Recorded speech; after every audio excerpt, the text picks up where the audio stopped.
Hello, and welcome to Two Cents Under 2 Minutes, where I talk about anything under the sun relating to love, money, consciousness, spirituality, relationships, anything I feel like is worth sharing. Why? Because no one asked. So if you have any ideas, please feel free to leave them below and I'll do a video on them.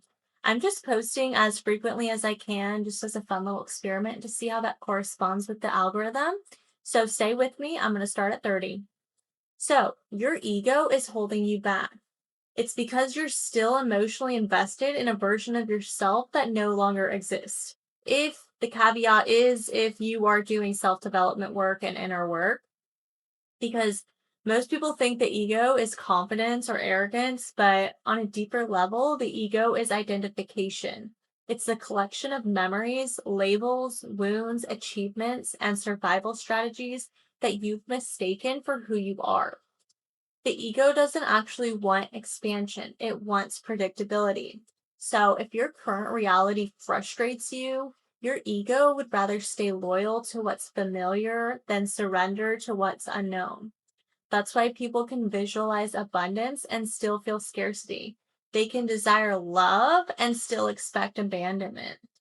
And they can talk about change while unconsciously rehearsing the same emotional state every day. Your reality isn't being created by what you're asking for. It's being reinforced by what you're emotionally loyal to.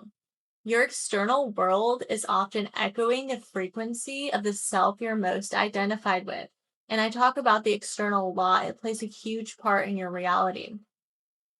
So, what version of you are you feeding with your attention? Because attention is energy, and energy is creation.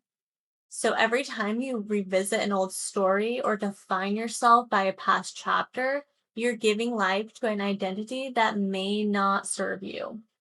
And the ego says, if I let go of this story, who will I be? But that is the doorway. Transformation isn't adding something new to yourself, it is becoming less attached. So I hope you can carry these words with you and just not give so much power to your ego. That could trip you up. I'll see you in the next one.